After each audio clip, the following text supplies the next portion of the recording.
Chapitre 3. Les yeux brillants de bonne humeur, le visage en sueur, Sérian claqua la portière arrière de sa voiture d'un coup de pied, le sourire aux lèvres. Le gros carton qu'il portait dans ses bras était le dernier. En ce 1er septembre, il commençait officiellement sa nouvelle vie. Tout son été avait été chargé par les ultimes détails à régler à Bordeaux et par son déménagement du côté de Pimpon. Il avait fermé la boutique ésotérique de sa mère et vendu le stock restant à d'autres magasins et particuliers intéressés. Ensuite, le jeune homme avait posé son préavis et sa démission. En parallèle, les choses avançaient également du côté de sa maison d'enfance. Lors de son premier passage, en tout début d'été, la gérante de la crêperie où il avait mangé l'avait reconnu. Il faut dire qu'il n'était pas le dernier à venir déguster une crêpe à la crème de marron lorsqu'il était petit, à cet endroit même. Toute heureuse de le revoir, Madame Perrault lui avait demandé des nouvelles de Maëva. En apprenant son récent décès, elle avait présenté ses sincères condoléances au jeune homme. Ils avaient ensuite longuement discuté, et Sérian lui avait fait part de son envie de revenir s'installer dans la maison de sa mère. Ni une ni deux, Madame Perrault l'avait mis en contact avec beaucoup d'artisans de la ville. Tous avaient un très bon souvenir de Maëva. Selon ses dires, elle les avait beaucoup aidés du temps où elle vivait ici. Il était donc dans l'ordre des choses qu'aujourd'hui, il lui rende l'appareil en aidant son fils unique. Ému, Sérian avait pu faire vérifier et réparer l'électricité et toutes ses canalisations pour une bouchée de pain. Le frère de Madame Perrault s'était chargé de l'entretien du jardin, gratuitement, trop heureux de pouvoir couper l'herbe et d'avoir l'autorisation de planter de nouvelles fleurs pour redonner de la couleur au lieu. En apprenant qu'il avait déjà des connaissances dans la restauration, il avait été serveur plusieurs étés durant son adolescence pour se faire de l'argent de poche, Madame Perrault lui avait proposé de venir travailler avec elle et sa femme dès qu'il serait installé. Ce job lui permettrait de payer ses factures le temps qu'il trouve quelque chose qui lui plairait mieux. Sérian avait conscience qu'il avait une chance inouïe. Tout s'était passé comme sur des roulettes. Des déménageurs avaient emporté ses cartons et meubles 2 jours plus tôt. Sa nouvelle patronne leur avait ouvert la maison, tandis que lui finissait de s'occuper de l'état des lieux de sortie à Bordeaux. Ensuite, il avait dit adieu à la grande ville.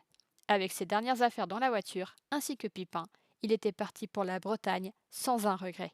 En arrivant, il avait trouvé ses meubles en partie disposés. Madame Perrault avait pris la liberté d'aiguiller les déménageurs pour qu'ils les posent dans les bonnes pièces. Elle avait même branché le frigo et l'avait rempli avec quelques vivres afin qu'il n'ait pas à faire des courses tout de suite. Le jeune homme se jura de débouler lundi matin pour son premier jour de travail aux Galettes de Berlin avec un énorme bouquet de fleurs et des chocolats pour la remercier. Pour l'heure, il occupait son vendredi soir à déplacer ses affaires et à commencer le rangement. Le week-end lui appartenait, il avait hâte d'en profiter. Il rangea en sifflotant de joie. Pip, vissé à ses pieds, supervisait ce qu'il faisait. Il voulait avoir son miaulement à dire sur sa façon de faire. Pas question que l'humain range tout n'importe comment. Il fallait qu'il lui laisse des endroits pour pouvoir se percher en hauteur et observer le monde. Emporté dans son élan, Sirian l'attrapa au vol et valsa avec lui à travers le salon, avant de le porter jusqu'à la terrasse en l'embrassant entre les oreilles. À plein poumon, il respira l'air frais et non pollué de la campagne. Heureux, il ferma les yeux pour écouter le gazouillis des oiseaux, ainsi que le chuchotis du vent dans les feuilles d'arbres. Pipin ronronnait contre son cœur, tout aussi content par cette nouvelle vie qui s'annonçait. Le jeune homme le reposa au sol. La terrasse avait été réparée avant son arrivée. Elle ne grinçait plus sous ses pieds et il craignait moins que les patounes délicates de son chat ne fassent la rencontre d'une écharde. Je devrais acheter un barbecue et inviter Madame Perrault et tous les autres pour les remercier. Une chaise longue ne serait pas du refus non plus. Prenant mentalement note de ses autosuggestions, il retourna à l'intérieur. Sur la table de la cuisine trônait un carton qui contenait les bidules magiques de sa mère. Il ne s'agissait pas du stock de son magasin, mais des objets qu'elle employait pour sa propre consommation. Il n'avait pas eu le cœur de les jeter, tout en sachant qu'il ne les utiliserait pas non plus.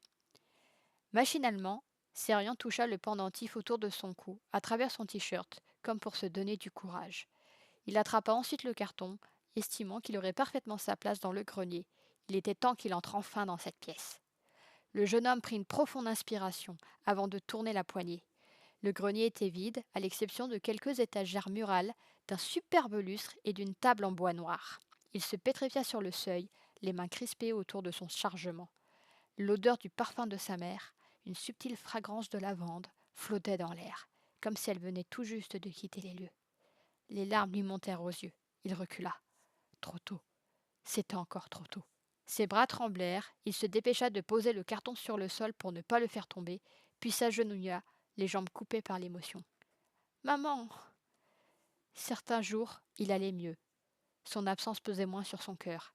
Son été ayant été occupé, il avait pu songer à elle sans se laisser déborder. D'autres fois, lorsqu'il se rappelait qu'il ne la verrait plus, son cœur se serrait avec douleur. Serian s'autorisa quelques minutes de chagrin. Maëva lui disait toujours de ne pas refouler ses émotions, mais il avait parfois eu du mal à lui obéir. À l'école, on se moquait de lui s'il osait être dépassé par sa sensibilité ou s'il se laissait absorber par ses pensées et décrochait des conversations en cours.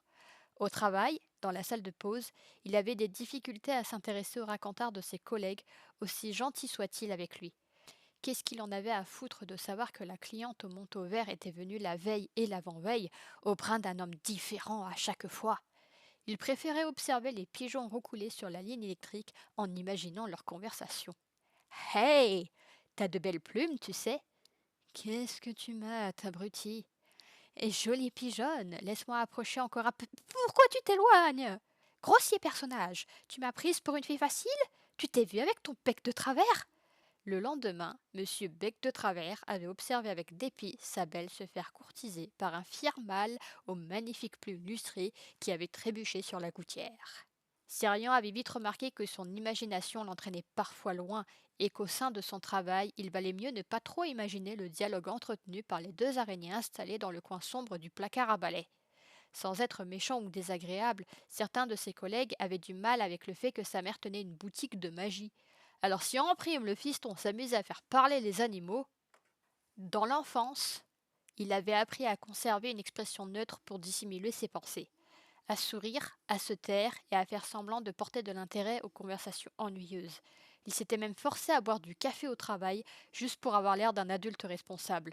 Même devant Kaël, il n'avait jamais trop osé montrer sa facette de sensible rêveur. Il était si heureux d'avoir un petit ami qu'il évitait de lui dévoiler ses petites bizarreries. Maëva n'aimait pas le voir masquer ainsi ses ressentis. Il n'y avait que seul ou en sa compagnie qu'il s'autorisait à vivre ses émotions. D'une main mal assurée, il s'essuya les yeux. Au moins, il était entré dans le grenier aujourd'hui. Peut-être arriverait-il à ranger le contenu du carton, demain, sur les étagères. Pour ce soir, en tout cas, il avait bien envie de s'octroyer un petit plaisir. Revigoré par cette envie qu'il nourrissait depuis des semaines, Sirion quitta le grenier, puis dévala l'escalier. Pip, viens! Il attrapa son maillot de bain ainsi que sa serviette posée sur une chaise de la cuisine. Il les avait installés là en prévision de sa soirée. Dans la foulée, il prit une bouteille d'eau dans le frigo, une salade de pâtes industrielle, fourra le tout dans un vieux sac à dos et sortit de la maison. Pipin lui emboîta le pas, trottinant sur ses petites pattes comme s'il connaissait déjà le chemin et qu'il en était le seigneur et maître. Fin du chapitre. Merci de m'avoir écouté. Je vous rappelle que ce contenu vous est proposé à titre gratuit. Si vous souhaitez me soutenir, n'hésitez pas à vous procurer mes romans en version papier sur Amazon ou sur ma boutique personnelle. Mes livres existent aussi en version e-book, là aussi sur Amazon. Tous les liens sont dans la description. Merci encore à vous pour votre écoute.